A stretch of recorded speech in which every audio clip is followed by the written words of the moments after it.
Hi friends, ఇదైతే మనకి northern coal fields limited అనమాట. ఎన్సీఎల్కి సంబంధించి 274 మ్యాన్కి సంబంధించినటువంటి అప్లికేషన్ ఆన్ ఇన్ఫోసిస్ అయితే మనకి ఈ రోజే స్టార్ట్ అవుతుంది అనమాట. ఇంకా 11th February 2026, అలాగే 5th March 2026 is the last date.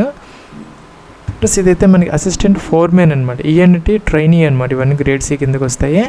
Plus ఇదైతే అసిస్టెంట్ ఫోర్మెన్ ఈఎన్టీ ట్రైనింగ్కి సంబంధించి ఒక 14 వేకెన్సీస్ దాకా ఉన్నాయి. అలాగే చూసుకుంటే మెకానికల్లో కూడా కొన్ని వేకెన్సీస్ ఉన్నాయి. మనకి అన్ని కేటగిరీస్లో వేకెన్సీస్ అయితే ఉన్నాయి. అలాగే అసిస్టెంట్ ఫోర్మెన్ ఎలక్ట్రికల్కి సంబంధించి కూడా ఒక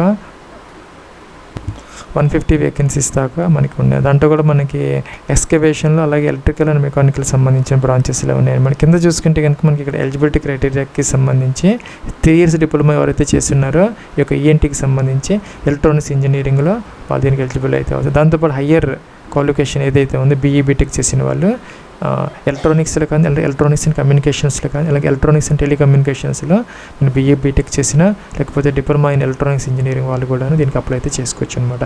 అయితే ఇక్కడ మనకి ఏంటంటే కొన్ని బ్రాంచెస్ అయితే ఇచ్చారు. దీంట్లో చేసిన వాళ్ళైతే నాట్ ఎలిజిబుల్ అనమాట. Not eligible branches of diploma BE BTech branch అని ఇక్కడ ఇన్స్ట్రుమెంటేషన్ అలాగే దానికి సంబంధించినటువంటి కంట్రోల్ ఎలక్ట్రికల్ అలాగే కంట్రోల్ అండ్ ఎలక్ట్రానిక్స్ సంబంధించిన వాటిల్లో కాంబినేషన్ ఆఫ్ ఈ యొక్క బ్రాంచెస్లో చేసిన వాళ్ళు కానీ అలాగే డిప్లొమా చేసిన వాళ్ళు కానీ ఈ యొక్క బ్రాంచెస్లో వాళ్ళు కూడా దీన్ని ఇన్ఎలిజిబుల్ అయితే అవుతారనమాట. ఓన్లీ ఎలక్ట్రానిక్స్కి సంబంధించిన వాళ్ళు మాత్రమే ఎలిజిబుల్ అయితే అవుతారు డిప్లొమా హోల్డర్స్కి సంబంధించి. సో ఏంటంటే మన డిప్లొమా ఎలక్ట్రానిక్స్ కాకుండా వేరే దాంట్లో చేస్తే కనుక దీనికి ఎలిజిబుల్ కాదనమాట. ఎలక్ట్రానిక్స్ అనేది కంపల్సరీ కావాలి. సో ఇక్కడ చెప్పినటువంటి దీని ప్రకారం ఏంటంటే బీఈ బీటెక్ ఈ బ్రాంచెస్లో చేసిన వాళ్ళందరూ ఎలిజిబుల్ అనమాట. అలాగే డిప్లొమా ఇన్ ఎలక్ట్రానిక్స్ ఇంజనీరింగ్ వాళ్ళు ఎలిజిబుల్ అనమాట. కింద చూసుకుంటే కనుక ఇక మెకానికల్కి సంబంధించి కూడా మనకి మెకానికల్ ఇంజనీరింగ్లో డిప్లొమా లేదంటే బీఈ బీటెక్ చేసిన వాళ్ళు ఎలిజిబుల్ అయితే అవుతారు. అయితే ప్రొడక్షన్ ఇండస్ట్రియల్ ఆటోమేషన్ కానీ వీటికి సంబంధించిన వాటిల్లో చేసిన వాళ్ళు దీనికి ఎలిజిబుల్ అయితే కాదనమాట. అలాగే చూసుకుంటే ఎలక్ట్రికల్కి సంబంధించి కూడా మనకి డిప్లొమా ఇన్ ఎలక్ట్రికల్ లేదంటే కనుక ట్రిపుల్-ఈ కానీ ఇంకా ఎలక్ట్రికల్ ఇంజనీరింగ్లో బీఈ బీటెక్ డిప్లొమా చేసినా కూడా దీనికి అప్లై అయితే చేసుకోవచ్చు. ప్లస్ ఇవన్నీ కూడా మన పర్మనెంట్ వేకెన్సీస్ అనమాట. 1 year అయితే ట్రైనింగ్ అయితే ఇవ్వడం అయితే జరుగుతుంది అనమాట. ఈ యొక్క ఈఎన్టీకి అయితే మిగతా వారికి 2 years అయితే ట్రైనింగ్ అయితే ఇస్తారు. తర్వాత అయితే రెగ్యులర్ బేసిస్ కింద పర్మనెంట్ స్కేల్స్ అయితే మీకు ఎలిజిబుల్ అయితే అవుతారు. ఇంకా అప్లికేషన్ ఆన్లైన్ ప్రాసెస్కి సంబంధించి అయితే మొదటైతే మనం ఇక్కడ రిజిస్టర్ అయితే అవ్వాలి.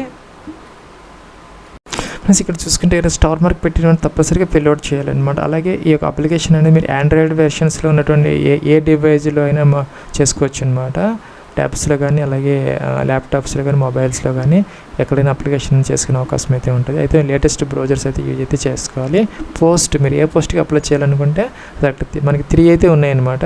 Assistant foremen ENT mechanical electrical. మీరు దేంట్లో అయితే ఒక డిప్లొమా బీఈ బీటెక్ చేసినారో దానికి సంబంధించిన వాటిలో దాన్ని బట్టి సెలెక్ట్ అయితే చేసుకోవాలన్నమాట. పోస్ట్ కూడా ఆటోమేటిక్గా వస్తుంది. మీ యొక్క ఫుల్ నేమ్ అనమాట. As per 10th class memos ప్రకారం మీ యొక్క ఫుల్ నేమ్ అయితే ఇక్కడ ఎంటర్ అయితే చేయాలన్నమాట. ప్లస్ ఈ విధంగా ఎంటర్ అయితే చేయాలి. మీరు చూసుకుంటే కనుక ఇక్కడ కిందకి వచ్చేస్తే ఇంకా మీ యొక్క 10-digit mobile number 2 times enter అయితే చేయాలి. అలాగే ఆల్టర్నేటివ్ సెకండ్ మొబైల్ నెంబర్ ఏదైనా ఉంటే ఎంటర్ చేయొచ్చు, లేకపోతే ఆప్షన్ అనమాట. సో ఇలాగే ఈమెయిల్ ఐడి ఎంటర్ చేయాలి 2 times అనమాట. ఈమెయిల్ ఐడి ఎంటర్ చేసిన తర్వాత జనరేట్ ఓటీపీ అనాలి. ప్లస్ నెక్స్ట్ ఏంటంటే ఆ ఓటీపీ కోసం ఆ యొక్క క్యాప్చా అడుగుతుంది, ఎంటర్ చేసి సబ్మిట్ అనాలి. సబ్మిట్ అంటే మీకు ఆ యొక్క మొబైల్ నెంబర్కి ఓటీపీ వస్తుంది, వ్యాలిడ్ చేసుకోవాలి. రాకపోతే రీసెంట్ అయితే చేసుకోవచ్చు. తర్వాత ఏంటంటే ఆ అగ్రీ అనాలి. అగ్రీ అని చెప్పేసి క్యాప్చా ఎంటర్ చేసి రీవెరిఫై అనే బటన్ ఉంది, దీన్ని మీరు క్లిక్ అయితే చేయాలి. ప్లస్ నెక్స్ట్ ఏంటంటే మీరు ఆ యొక్క పోస్ట్ని ప్రాపర్గా సెలెక్ట్ చేసుకుని టిక్ ఆన్ చేసుకోవాలి. అలాగే మీ యొక్క full name, mobile number, email ID అన్నీ ప్రాపర్గా కరెక్ట్గా ఉంటే కనుక టిక్ ఆన్ చేసిన తర్వాత అయితే మీకు ఎడిట్ ఆప్షన్ అయితే ఉండదన్నమాట. నెక్స్ట్ సబ్మిట్ అనే బటన్ ఆటోమేటిక్గా వచ్చేసింది, దీన్ని క్లిక్ అయితే చేయాలి. నెక్స్ట్ అగ్రీ అనాలి. ఇక్కడైతే ఓకే చేయాలన్నమాట.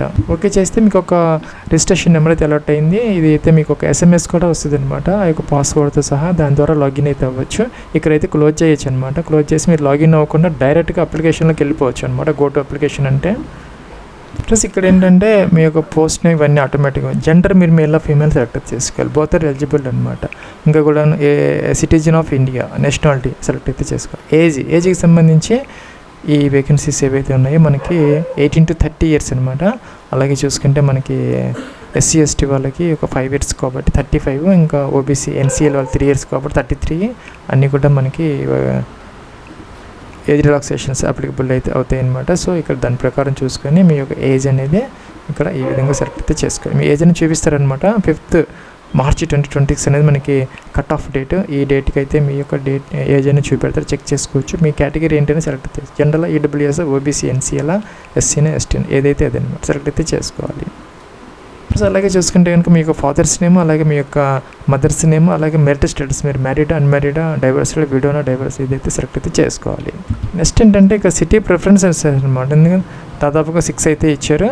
దీని నుంచి మీ సెలెక్ట్ అయితే చేసుకోవచ్చు అనమాట. ఇక్కడ చూసుకుంటే మనకి ప్లస్ మన ఏపీ తెలంగాణ నుంచి ఎటువంటి సిటీస్ అయితే లేవన్నమాట. ఇక్కడ చూసుకుంటే పాట్నా ఉంది, బీహార్ అనమాట. అలాగే ముజఫరాపూర్ కూడా బీహారే. రాంచీ ఉంది, అలాగే ధన్బాద్, జంషెడ్పూర్, కోల్కతా, దుర్గాపూర్, లక్నో, వారణాసి, ఆగ్రా, కాన్పూర్, మీరట్, ఢిల్లీ ఉంది, జైపూర్, నాగపూర్, పూణే ఇవన్నీ ఉన్నాయన్నమాట. ఇండోర్, జబల్పూర్, బిలాయ్ ఉంది, భోపాల్, భువనేశ్వర్ ఉంది. ఇలాగ ఉన్న వాటిల్లో మీకు దగ్గరగా ఉన్నది ఏదైతే ఉన్నాయో అక్కడ మీకు యొక్క సిటీస్ అయితే అన్నీ కూడా మీరు ఫిల్అప్ అయితే చేయాలన్నమాట. 6 అయితే ఉన్నాయి. 6 అన్నీ కూడా మీరు చూసుకొని మీకు ఏది దగ్గరగా ఉంటే అది ఇవ్వాల్సిన అవసరం అయితే ఉంటుందన్నమాట. ఇలాగా ఎక్స్ సర్వీస్ ఉంటే ఎస్ పెట్టుకోవచ్చు, లేకపోతే నో అనమాట. ఇంకా డిపార్ట్మెంటల్ క్యాండిడేట్ అంటే ఎవరైతే ఎన్సీఏలో వర్క్ చేస్తామంటే వాళ్ళు మాత్రం, లేకపోతే దీనికి సబ్సిడరీ ఫార్మ్స్ అయితే ఉన్నాయి, సిఐఎల్ అట్లాంటి వాటిల్లో చేస్తున్న ఎస్ పెట్టుకో, లేకపోతే నో అనమాట. సో ఇంకా చూసుకుంటే కనుక ఇక్కడ ఎంప్లాయ్మెంట్ డీటెయిల్స్, మీరు ఏదైనా ఈ గవర్నమెంట్ కానీ ఇంకా కూడా అటానమస్ కానీ ఇంకా సెమీ గవర్నమెంట్ కానీ ఏదైనా గవర్నమెంట్ జాబ్స్ ఏదైనా చేస్తూ ఉంటే వాళ్ళు దీనికి ఎస్ అయితే పెట్టుకో, లేకపోతే నో అనమాట. ఇక్కడ ఏంటంటే అడ్రస్ ఫర్ కరస్పాండెన్స్ కోసం డోర్ నెంబర్ ఫర్ అటెంప్ట్ సహా కంప్లీట్ అడ్రస్, సిటీ అన్నీ కూడా ఎంటర్ చేయాలి. కంట్రీ సెలెక్ట్ చేసుకోవాలి, మీ అడ్రస్లో నుంచి స్టేట్ సెలెక్ట్ చేసుకోవాలి, డిస్ట్రిక్ట్ అన్నీ కూడా వస్తున్నాయి అనమాట. ఇక్కడ లేకపోతే అదర్ తీసుకొని ఇక్కడ మీరు ఎంటర్ అయితే చేసుకోవచ్చు అనమాట. ఇలాగా చేసుకున్నట్టయితే కనుక ఇక్కడ అన్నీ అలాగా ఆటోమేటిక్గా వస్తాయి. చూసుకుంటే కనుక ఇంకా పర్మనెంట్ అడ్రస్ ఇది సేమ్ అయితే టిక్ ఆన్ చేసేస్తే ఆటోమేటిక్గా ఫిల్అప్ అయిపోతాయి. మీరు సేవ్ నెక్స్ట్కి అయితే వెళ్ళొచ్చు. బ్యాక్ కూడా వెళ్ళి మీరు ఆ యొక్క కాలమ్స్ కూడా ఎలాగ మీరు ఎడిట్ అయితే చేసుకోవచ్చు. తర్వాత అయితే ఎడిట్ ఆప్షన్ అయితే ఉండేది అనమాట. ప్లస్ ఇంకా ఎడ్యుకేషన్ క్వాలిఫికేషన్కి సంబంధించి మొదట 10th క్లాస్ బోర్డు అనమాట. మీరు ఏ బోర్డు 10th క్లాస్ చదువుకున్నారో ఎంటర్ అయితే చేయాలి. ప్లస్ నెక్స్ట్ ఏంటంటే 10th class year and month of passing అనమాట. స్కూల్ నేమ్ అయితే ఎంటర్ అయితే చేసుకోవాలి ఈ విధంగా అనమాట. నెక్స్ట్ వచ్చేసరికి ఇక్కడ చూసుకున్నట్టయితే కనుక సబ్జెక్ట్ స్ట్రీమ్ అని జనరల్ అయితే జనరల్, లేకపోతే ఆ యొక్క సబ్జెక్ట్స్ 6 ఉంటాయి కదా వేసుకోవాలి. సపోజ్ సిజిపిఏ సిస్టంలో ఉంటే కనుక మీకు సిజిపిఏ ఎంత వచ్చింది అనేది ఇక్కడ మెన్షన్ అయితే చేసుకోవాలన్నమాట. టోటల్ సిజిపిఏ ఎంత ఇక్కడ ఇదైతే ఆటోమేటిక్గా రాదు, మనం వేసుకోవాలన్నమాట. ఇంకా సపోజ్ మీకు కనుక 9.5 అయితే 8.5 అంటే 9.5 వేసుకోవాలి. సపోజ్ మీకు కనుక పర్సంటేజ్ సిస్టంలో ఉంటే కనుక మీకు ఎన్ని మార్క్స్ వచ్చాయి, టోటల్ మార్క్స్ ఎంత వేస్తే ఆటోమేటిక్గా పర్సంటేజ్ అనేది వస్తుంది అనమాట. సో ఇంకా చూసుకుంటే కనుక ఇంటర్మీడియట్కి సంబంధించి కూడా ఇదే విధంగా మీరు ఇక్కడ ఎంటర్ అయితే చేసుకోవాలన్నమాట.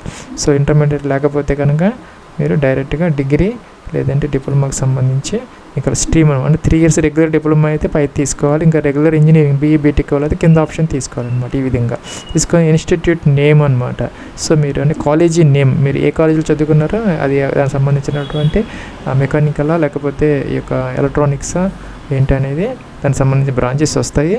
ఇక్కడ మీరు సెలెక్ట్ అయితే చేసుకోవాలన్నమాట. Year and month passing of ఈ యొక్క డిగ్రీ అనేది మెన్షన్ అయితే చేసుకోవాలన్నమాట. ఇంకా ఇక్కడ సిజిపిఏ సిస్టమ్ అనేది సిజిపిఏ అనమాట. మీకు వచ్చినటువంటి సిజిపిఏ టోటల్ సిజిపిఏ అంతా పర్సంటేజ్ అయితే ఆటోమేటిక్గా రాదు, మనం వేసుకోవాలి. సేవ్ నెక్స్ట్కి అయితే వెళ్ళొచ్చు.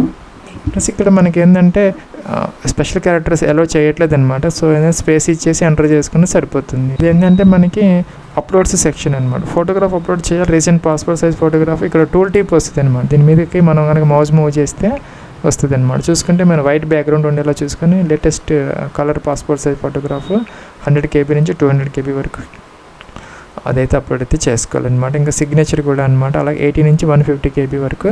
ఇంకా కొన్ని 10th క్లాస్ సర్టిఫికేట్, ఇంకా 10th క్లాస్ సంబంధించినటువంటి మార్క్ షీట్, డిగ్రీ డిప్లొమాకి సంబంధించినటువంటి సర్టిఫికేట్, ఇంకా కేటగిరీ సర్టిఫికేట్ ఇవన్నీ అప్లోడ్ అయితే చేసుకోవాలన్నమాట. నెక్స్ట్ ఏంటంటే ఫీజు అయితే ఇక్కడ చూపిస్తుంది, అదైతే పే చేయాలి. ఆన్లైన్ అనాలి. తర్వాత అయితే ఇవన్నీ కూడా టిక్ ఆన్ చేయాలన్నమాట. ఇవన్నీ టిక్ ఆన్ చేసిన తర్వాత క్యాప్చా ఉంది, క్యాప్చా ఎంటర్ చేసేసి ప్రివ్యూ చూసుకొని ఓకే చేసుకుని తర్వాత సబ్మిట్ అయితే చేయాలి. ప్లస్ ఫీజు వచ్చేసరికి SC ST ex service man, PWA వీళ్ళందరికీ ఫీజు అనేది నిల్ అనమాట. ఇంకా ఎవరైతే ఉన్నారో యూఆర్, ఓబీసీ, ఎన్సీఏలో ఈడబ్ల్యూఎస్ క్యాండిడేట్స్కి మాత్రం 1180 రూపీస్ చూపిస్తున్నది. లాస్ట్లో మీరు ఫీజు అయితే పే అయితే చేసుకోవచ్చు. ఇదైతే మనకి PA7 ఇమేజ్ టూల్ అనమాట. ఎందుకంటే ఇక్కడ సైజెస్ కొన్ని మనకి ఎగ్జాక్ట్గా ఉండవు అనమాట. సో దీనికి సపోజ్ మనం ఇక్కడ ఫోటో చూసుకుంటే మినిమం 100 ఉండాలి, మ్యాక్సిమం 200, అంటే దాని మధ్య మాత్రమే ఉండాలన్నమాట ఫైల్ సైజ్ అనేది. సో మనకి మన దగ్గర ఉన్న ఫొటోస్ అంటే మనకి ఆ సైజులో ఉండవు కాబట్టి పెంచుకోవడానికి తగ్గించుకోవడానికి అవకాశం కావాలి. కాబట్టి ఈ టూల్లోకి మీరు ఈ యొక్క వెబ్సైట్లోకి వచ్చేసి ఫైల్ అప్లోడ్ చేసేసి సపోజ్ మీకు ఇక్కడ సైజ్ ఎంత కావాలంటే అంత పెట్టేసేసేసి రెడ్యూస్ ఇంక్రీజ్ చేసుకొని అప్లోడ్ అయితే ఈజీగా చేసుకోవచ్చు. ప్లస్ అప్లోడ్ చేసిన తర్వాత కంపల్సరీగా వ్యూ ఉంటుంది అనమాట. ఫోటోగ్రాఫ్ దగ్గర నుంచి అన్నీ కూడా మీరు వ్యూ అయితే చూసుకోవాలన్నమాట. ఈ విధంగా అన్నీ ప్రాపర్గా ఉన్నాయో లేదా, లేకపోతే అలో చేయదు.